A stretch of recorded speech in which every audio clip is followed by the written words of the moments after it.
Welcome to This Explainer. Today, we're diving into a really fascinating biological contradiction. Basically, we're going to look at why your modern sleep habits are completely misaligned with your own evolutionary biology. Seriously, if you've ever found yourself totally exhausted but wide awake in the middle of the night, just staring at the ceiling, yeah, you're absolutely going to want to hear this.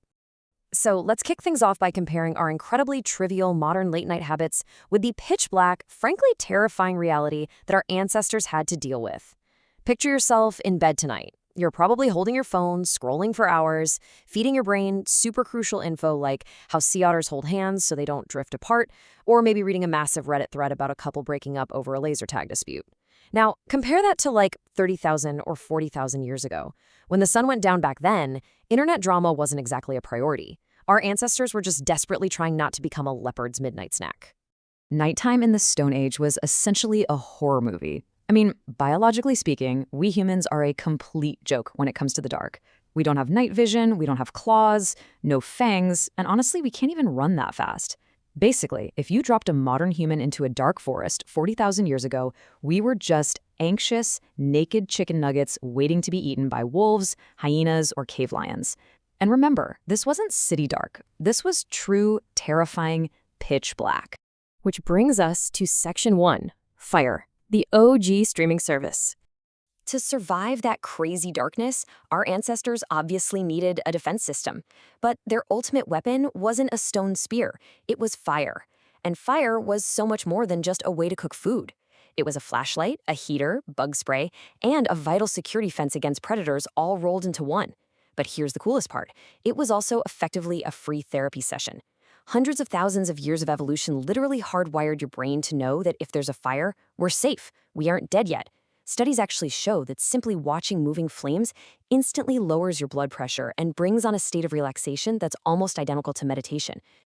And this is brilliant because fire literally extended our days. Before fire, your day just ended at sunset. But with the glow of the campfire, suddenly we had time to think, imagine, gossip, and tell stories. A lot of anthropologists actually believe human culture was born during these midnight sessions. Storytelling around the campfire was basically the OG YouTube of the Stone Age. The better you were at it, the higher your social status.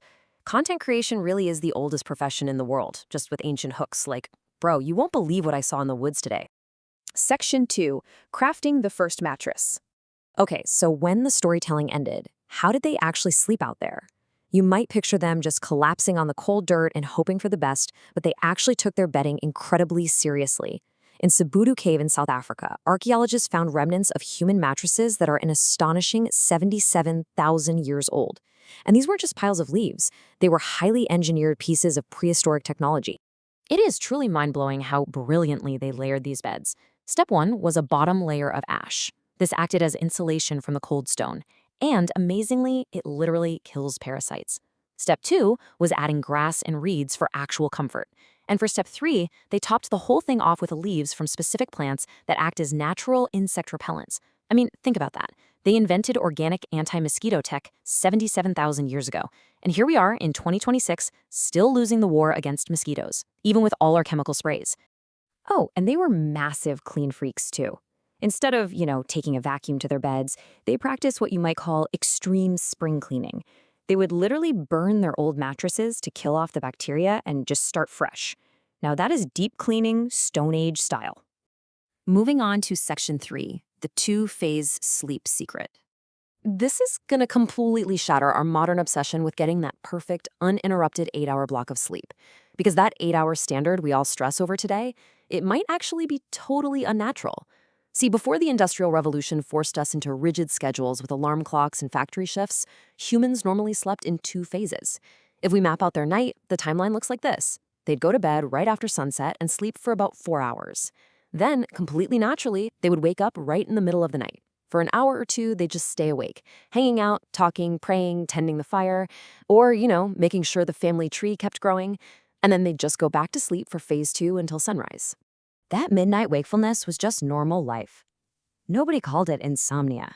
But today, oh man, if we wake up at 3 a.m. and start overthinking why our crush didn't text us back in 2018, we completely panic and label it a sleep disorder. But listen, your body isn't actually broken. It's just doing exactly what it did for millennia before morning commutes were even a thing. Which brings us nicely to Section 4, Stone Age Brains Jade. This right here is the core evolutionary paradox of our daily lives. Our modern environment is constantly clashing with our biology. It really comes down to this incredible truth. Your modern body lives in a Wi-Fi-enabled apartment, but your nervous system is still running on Stone Age software. Our biology is perfectly adapted for a 40,000-year-old environment. And once you look at life through that lens, all of our weird modern quirks actually start to make a lot of sense. For example, have you ever wondered why thunderstorms make you feel so sleepy and cozy? Or why literally millions of people need to put on Spotify rain sounds just to drift off at night?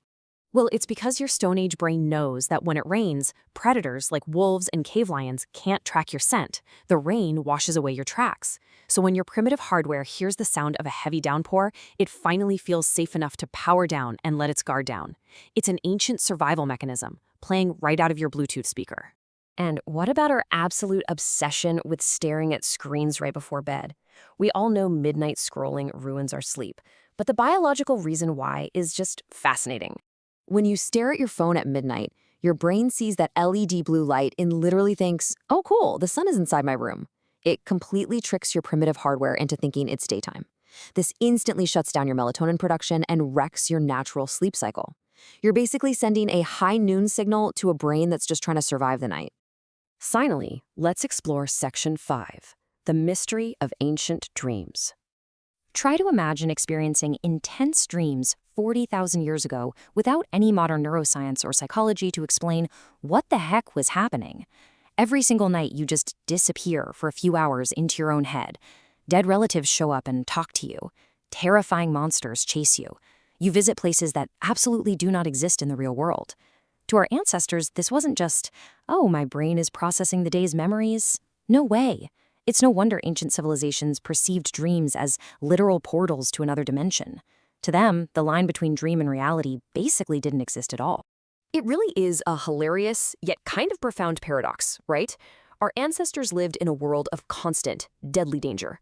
No hospitals, no locks on their doors, no AC, and definitely no memory foam mattresses. Yet they slept when their bodies wanted to sleep, woke when they wanted to wake, and lived in perfect sync with the planet. Meanwhile, we are the safest humans to ever exist. So why are we still letting our Stone Age survival instincts keep us awake every single night, staring at the ceiling at 2 a.m.? Maybe it's time we start working with our evolutionary software instead of fighting it. If our ancestors survived by listening to their biology in the dark, what modern habits are you willing to let go of tonight?